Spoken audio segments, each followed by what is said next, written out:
Dieu Tout-Puissant, quand mon cœur considère tout l'univers créé par ton pouvoir. Ave Maria, frères et sœurs, paix et joie à vous tous. Nous continuons d'invoquer la lumière de la résurrection du Seigneur, afin qu'il illumine notre vie. Que le Christ ressuscité d'entre les morts nous fortifie et nous encourage à sortir aussi de nos tombeaux pour ressusciter à une vie nouvelle.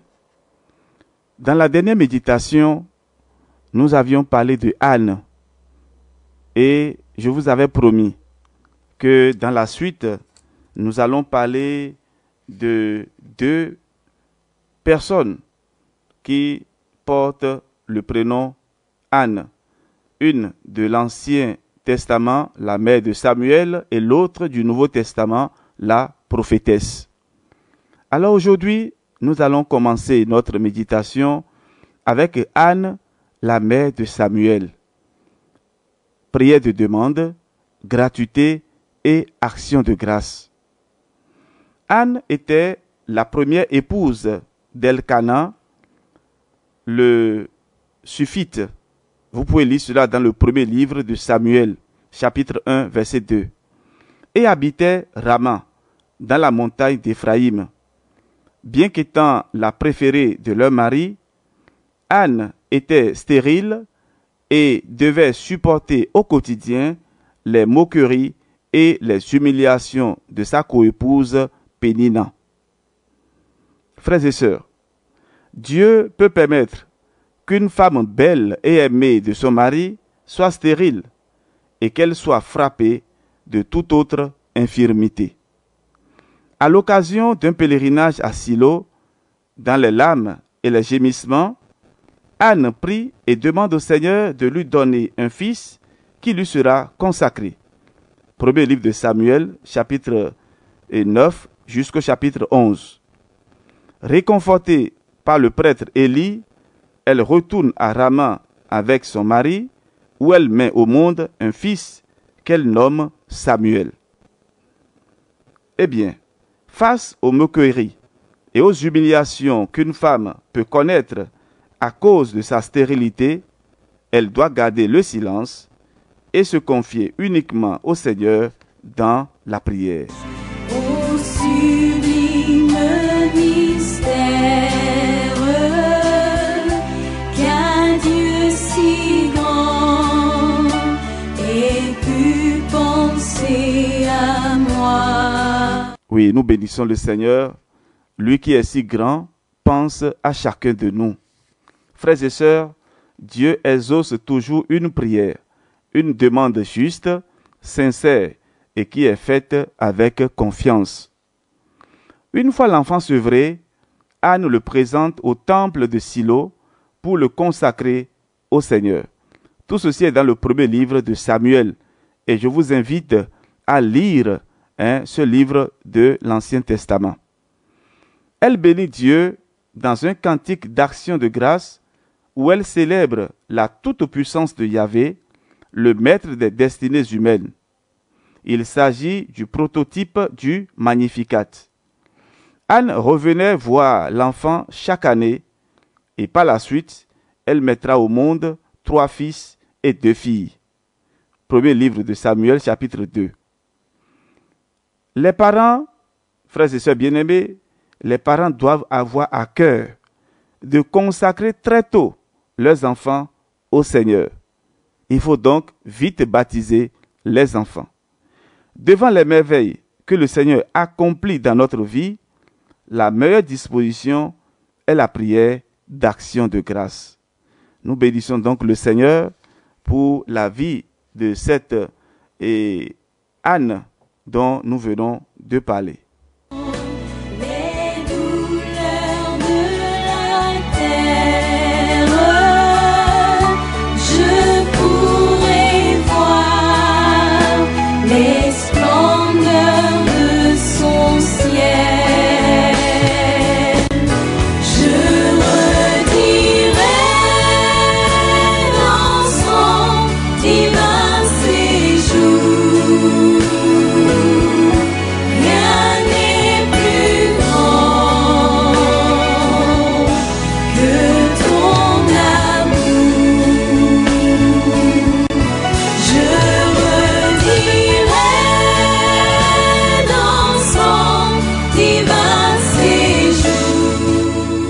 Anne, la prophétesse. Et ici, nous sommes dans le Nouveau Testament. Prière et ascèse. C'est une femme de prière. Elle passait tout son temps au temple. Suivons plutôt. Il s'agit de la fille de Phanuel, de la tribu d'Azer. Devenue veuve après 7 ans de mariage, elle était âgée de 84 ans. Anne avait consacré sa vie au Seigneur et vivait dans l'enceinte du temple de Jérusalem, dans la prière et l'ascèse, c'est-à-dire le jeûne et la mortification. Nous lisons cela dans l'Évangile selon saint Luc, chapitre 2, à partir du verset 36. Frères et sœurs, aux laïcs qui consacrent leur vie au Seigneur dans la prière et l'ascèse, c'est-à-dire le jeûne et la mortification, le Seigneur accorde des grâces particulières. Anne est présente au temple de Jérusalem lorsque Marie et Joseph viennent présenter l'enfant Jésus pour accomplir ce qui était prévu par la loi de Moïse. Et je vous invite à lire le livre des Nombres, les chapitres 12 et 13, également le chapitre 18, pour comprendre ce que l'Ancien Testament a prévu pour la présentation de l'enfant au temple. Alors, sous l'action de l'Esprit Saint, Anne reconnaît dans l'enfant Jésus le Messie, loue Dieu pour cette merveille et annonce à tous ceux qui arrivent au temple que c'est Jésus qui apporte la délivrance à Israël. Chers amis, la prière et le jeûne, tout en maintenant le chrétien dans l'intimité de Dieu, favorisent les révélations divines. Le prophète ou la prophétesse de notre temps est celui ou celle qui reconnaît en Jésus le Messie et qui annonce cette bonne nouvelle à tout le monde. Les oiseaux chantaient quand sur les monts la source avec son onde livre aux éphies son chant doux et léger. Mon cœur heureux s'écrie. Oui, frères et sœurs, voilà donc la vie de Anne, des 2 Anne que nous venons donc de présenter. À présent, nous allons parler de Ruth. Et dans la vie de Ruth, nous avons noté la fidélité et le détachement. Le nom Ruth vient de l'hébreu Ruth et signifie ami, compagne. Ruth est en quelque sorte l'héroïne du petit livre qui porte son nom dans la Bible. Durant une période de famine au temps des juges, Elimelech de Bethléem en Juda émigre avec sa femme Noémie chez les Moabites. À la mort d'Elimelech, leurs 2 fils, Mahlon et Kilion, prennent pour épouse Orpa et Ruth, 2 Moabites. Après la mort de ces derniers, Noémie décide de retourner dans son pays. Ruth accepte d'y aller avec elle par fidélité. Elle dira, « Où tu iras, j'irai. Où tu logeras, je logerai.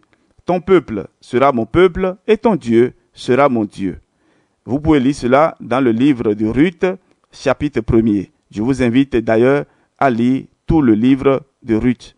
C'est peu de pages. Alors, la fidélité à Dieu dans le mariage paye toujours. Elle peut être source de beaucoup de grâce et de bénédiction. Voilà la leçon que nous pouvons tirer tout de suite. Une fois à Bethléem, Ruth travaille chez Boz qui prend soin d'elle. Et là, nous sommes déjà dans le chapitre 2 du livre de Ruth. Et donc, Boz prend soin de Ruth et l'épouse par la suite. Ça, c'est Ruth chapitre 3. De cette union naîtra Obed, qui devient, selon la loi du Lévira, fils de Noémie et d'Elimelech. Obed est le père de Jessé, père de David Ruth 4. Ruth est mentionnée dans la généalogie de Jésus dans l'Évangile selon saint Matthieu. Vous voyez comment le Seigneur écrit droit sur les lignes courbes de nos vies. Avec Ruth, la Moabite, les étrangers sont aussi entrés dans le peuple de Dieu et font partie des ascendants de Jésus. Frères et sœurs, par l'entrée des étrangers, c'est-à-dire les païens, dans le peuple de Dieu, à travers Ruth, nous sommes appelés, nous aussi, à accueillir et à servir tout le monde sans tenir compte des origines ethniques, linguistiques ou tribales.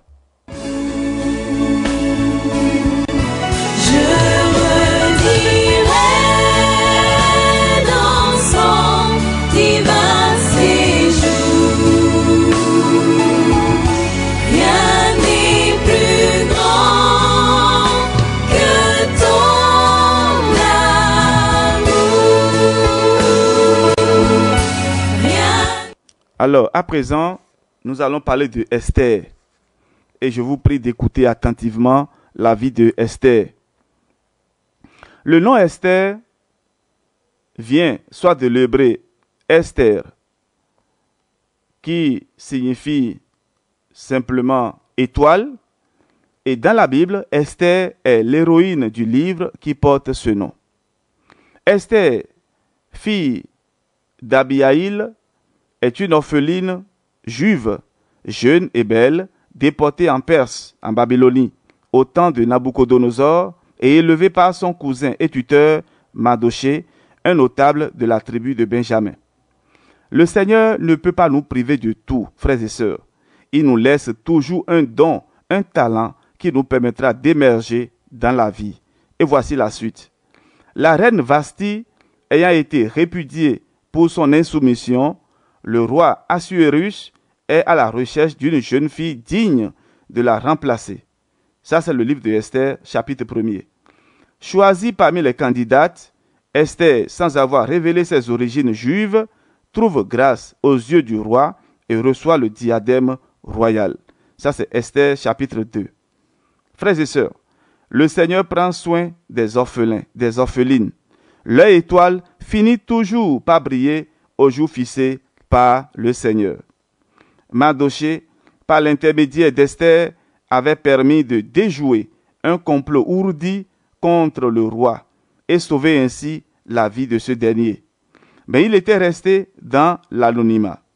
Le refus de Mardochée de se prosterner devant Aman, le grand vizir du roi, lui vaudra une haine. Pour se venger de lui, Aman décide d'exterminer tous les Juifs vivant dans l'Empire.